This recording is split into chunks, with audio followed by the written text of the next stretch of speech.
Hello everyone, time to grind here, and today I wanted to go over my top 11 roguelikes and roguelites of 2022.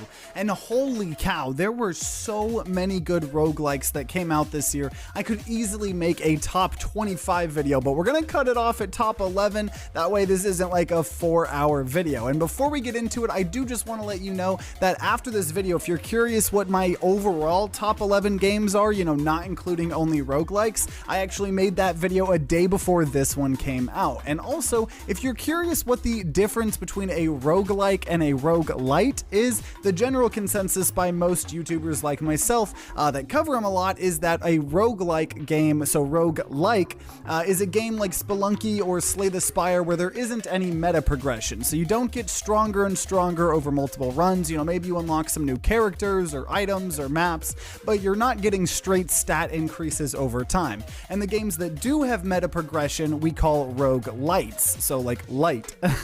And so games like Rogue Legacy 2 or Vampire Survivors, where you're literally getting stronger and stronger over the course of multiple playthroughs. And last couple things, if you're interested in any of these games we're covering on this list, I most likely have a whole Let's Play series for them that I'll link to in the description down below. And also, I'm only including games that officially came out this year. If you're curious, you know, where games like Peglin are on the list. But without further ado, let's jump into it. So number 11 on my list is ICEwall, and ICEwall is, in my opinion, one of the most underrated roguelikes on this whole list. It's a Space Invader roguelike that seems really simple at first, but it has a ton of depth under the hood. You start off needing to kill a wave of enemies with a basic ship, and between every wave, you get to choose a card that buffs you up. So maybe it gives you more projectiles, or something that boosts your damage, or gives you some attack drones. And a lot of the cards are in sets. So if you take a card that gives you a drone, you'll find more insane drone cards in the future.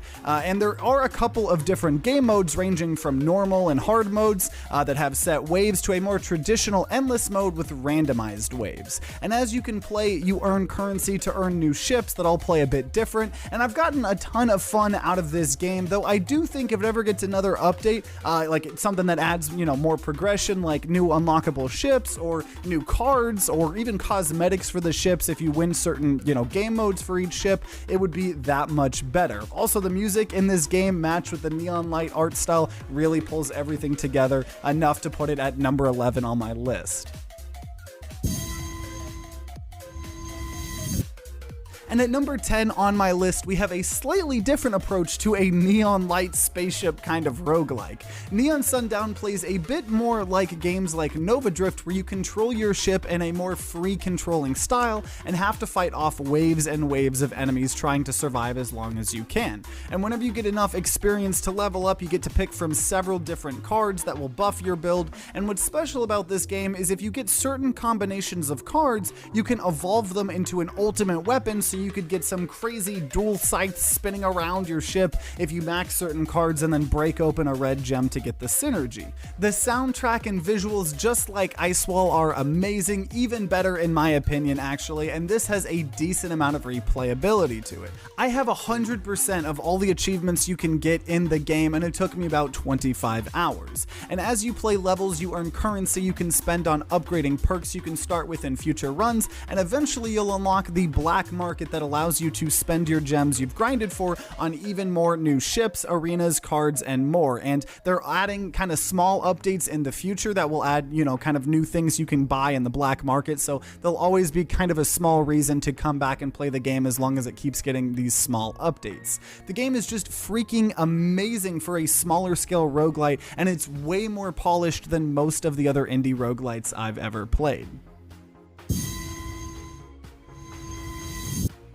Number 9 on my list is Poker Quest, and Poker Quest is definitely one of the most unique roguelikes on this entire list. It's a poker roguelike, as the name might suggest, and it's such a fun game you don't even really have to play poker to like this one. So it's a roguelike deck builder kind of game that actually has both a roguelike mode and a roguelite mode, where all the levels you get in the game stay with you. And you know, I play the harder roguelike mode for a true experience, but it's awesome when a game kind of gives you the option. You know, sometimes when the games give you the option, it doesn't really feel like it's balanced for either. It's like the game doesn't know what it wants to do. But I feel like the game overall here wants to be a roguelike, but it includes a roguelite mode where all of the, you know, upgrades you get in one run, it'll kind of just stay with you to make it a little bit easier. So, you know, I just love that it gives the player a choice, but it does reward you for playing the roguelike mode with like an XP bonus and, you know, stuff like that. And there is a ridiculous amount of characters in the game, and each character has different weapons and skills and passives,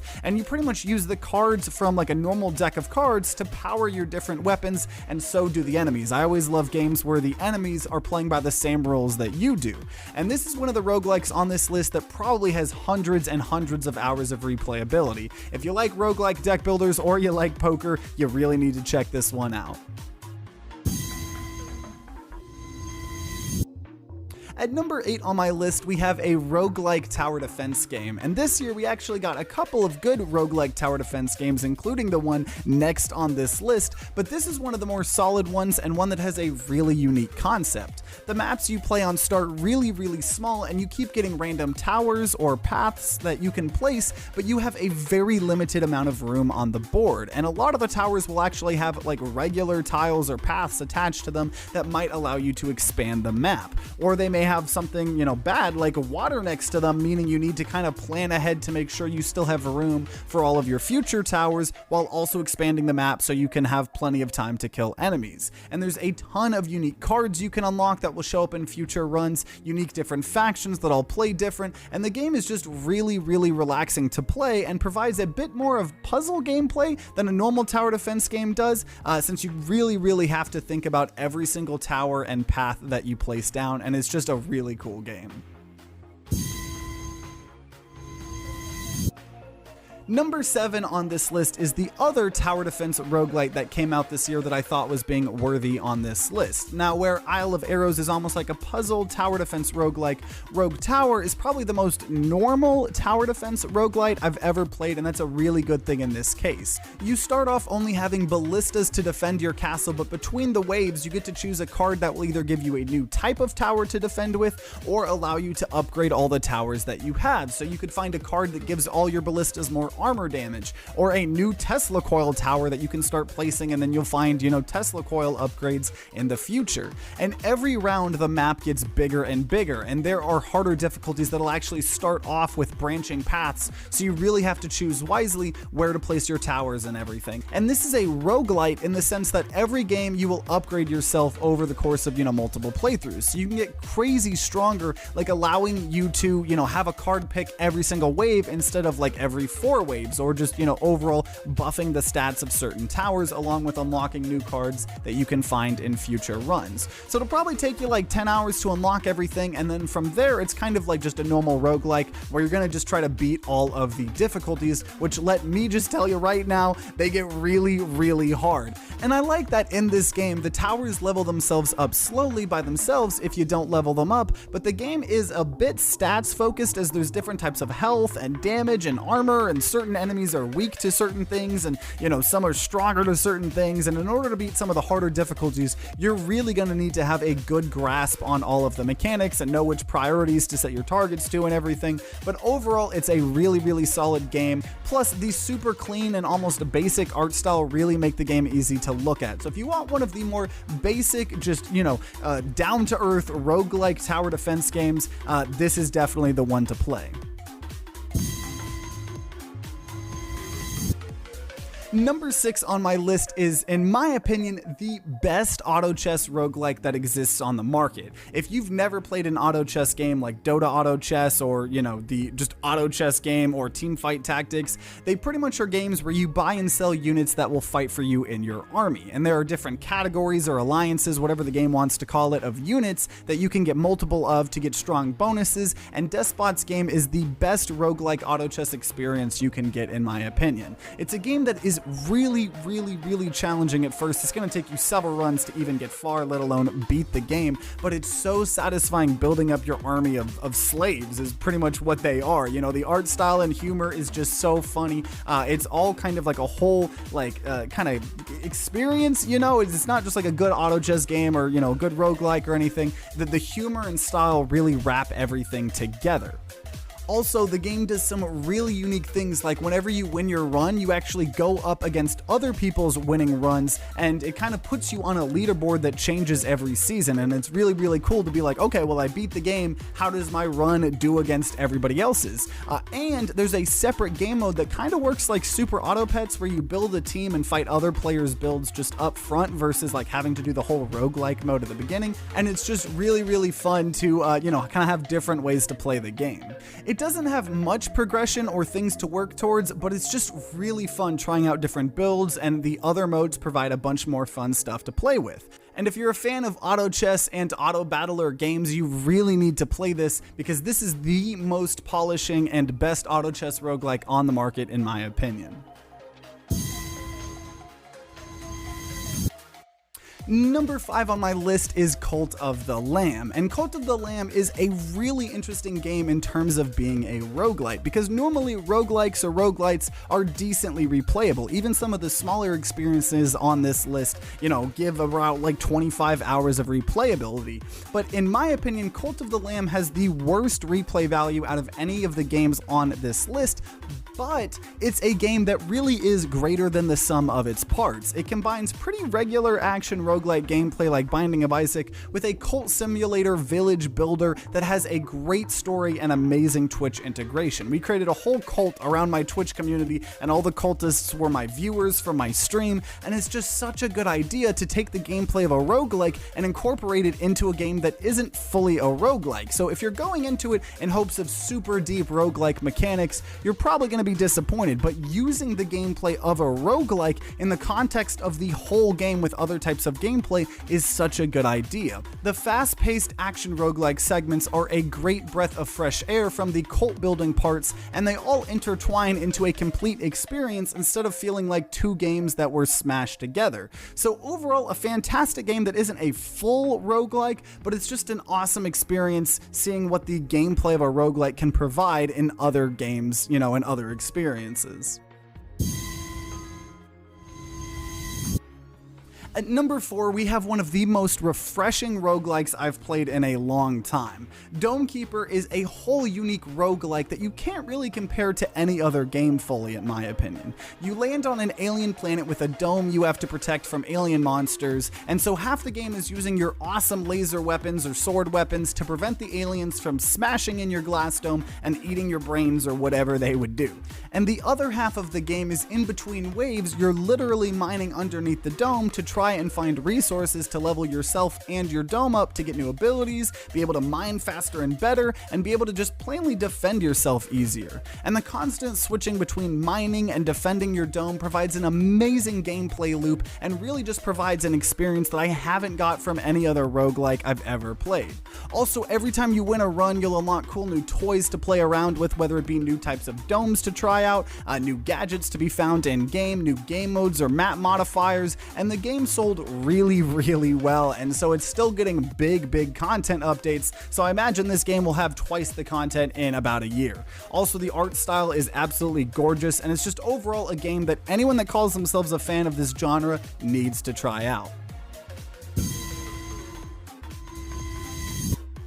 And we finally made it to our top 3 roguelikes of the year, and for number 3 we have Across the Obelisk. And Across the Obelisk took a kind of gameplay style that already existed and blew a giant breath of fresh air into it. So if you're watching this video or are a fan of roguelikes, you obviously know about Slay the Spire. It's a roguelike deck builder that blew up and kind of started the trend of all of these other roguelike deck builders. But Across the Obelisk has something that none of these other games have, and that is 4-player online co-op. That's right, it's got 4-player online co-op. So there's a ton of characters that all fit in different categories like rangers, tanks, healers, and mages, and so you get to assemble a party of 4 characters and go on these whole roguelite adventures together. Each character has their own deck, and each class of characters have their own kind of like class cards that you can only find in that class. You can customize the deck in the run. You can find items that give you busted combos, find pets, that kind of fight with you, upgrade your cards, and the runs take probably around like 3 to 5 hours, and there are so many things to unlock in this game. I have almost 90 hours in the game and I still don't have all the characters and probably only like 25% of the pets. And I've actually recorded 70 different videos on the game, all with voice chat with some of my best pals. And so if you have friends to play this game with, it is the best experience to play with your friends, hands down. And even if you want to play by yourself or just with like a single friend, you can control multiple characters at once, so it's not like you can't play it if you don't have literally a group of 4 every single time. You know, some of the times I ended up playing with just one of my friends, you know, to grind out some of the characters and stuff like that, following guides to, you know, unlock certain characters, and it's so much fun. And although you can play, you know, by yourself or, you know, with a group of 2, I really think the game shines when everyone gets to just control one character, because it's almost like D&D, you know, in our videos we've kind of, you know, role played as the characters we're playing as, and, you know, I have some friends that when they're playing the old priest healer character, they're talking in an old man voice and stuff like that, and it's so much fun. And if you have a group of, you know, 4 people to play with, it is going to be something that you absolutely need to buy. Number 2 on my list is Rogue Legacy 2, and Rogue Legacy 2 was almost my number 1 roguelite of the year because it truly is just one of the most fun roguelites I've played in a long while. If you played the original game that came out almost a decade ago, like I did, you would know it was one of the most revolutionary games in the genre. I really think it showed developers you could have a crap ton of meta progression in the game that makes you stronger and stronger without it feeling boring or just being like normal stat upgrades. You know, there's a lot of them in Rogue Legacy, but the way it's incorporated in the game is amazing. And Rogue Legacy 2 is everything and more I could have asked from a sequel. It probably has the most replayability out of any of the games on this list, with like 100 levels of New Game Plus, and the game's pretty much about picking random characters to be your next heir, and they can have random classes, traits, skills, spells, and more, so every run feels unique and you're constantly working to level up your castle of skill trees. Getting new runes, armor, and it's just the perfect game to play over and over and over, you know, to just kind of keep grinding. You know, I'll do another run, you know, I'll get more gold, you know, I'll buy some new, it's never ending progression, which I absolutely love. And I honestly think it's the best roguelite that makes the meta progression the most fun, because it's just the whole game is built around it. And just overall, the game is so much fun. I can't explain it. It's just a fun game that is great across all aspects of the game, from the gameplay to the art style to the music. And like I said before, it is just so much fun to play. And for our number 1 roguelike or roguelite of the year, we have Vampire Survivors. And this is probably not that surprising. I have never seen a game blow up as popular and as fast as Vampire Survivors did. Just like Slay the Spire, when it came out and popularized a whole genre of roguelikes named roguelike deck builders, Vampire Survivors has popularized the bullet heaven genre of roguelikes that are all about you becoming the bullet hell. In each game, you probably kill anywhere from like 50,000 to 100,000 enemies, just becoming an absolute beast with ultimate weapon synergies and, you know, unique characters. But what truly makes this game the best it can be is how it does its progression. It is a roguelite, so it has meta progression. You know, you can buy upgrades with gold and, you know, kind of get stat increases, and that's actually not the most exciting part of the game. It's fine, it gets the job done for a roguelite, but what truly makes this game special are the achievements. The game guides you through all of its content in the form of achievements, so you're constantly working towards something, whether it's a new character, a new weapon, a new map, or something. And it has a whole dedicated achievements tab, so you can know how many achievements you have, you know, see out of all the achievements you have, you know, which ones you should kind of be working towards at first. And it honestly reminds me a lot of what made Binding of Isaac so special. It's got so many achievements and progression that you're trying to get with the sole purpose of 100%ing the game. And there are so many secrets and fourth wall breaking things that happen later on in your runs, and it's just so freaking awesome. I played the game since it first came out in early access, and what caused me to put this as my number 1 roguelite instead of Rogue Legacy 2 was the newest DLC that came out. It is just such an awesome experience with a whole huge map, and so if you pick this game up for the first time, you're probably going to have around 75 hours of content just to 100% the game. And just like Dome Keeper, I imagine in a year's time that will keep growing and growing and growing with new updates and new DLC, and just the the simple fact that the game guides you through its content so freaking well with the achievements is really what makes this game special. Like, the whole game is built on that, and it's something I really hope future devs try out for roguelikes, because having the game kind of walk you through its own content is a great way to keep people wanting to play. And the game is the price of a coffee or free on mobile, so there really is no reason to try it out.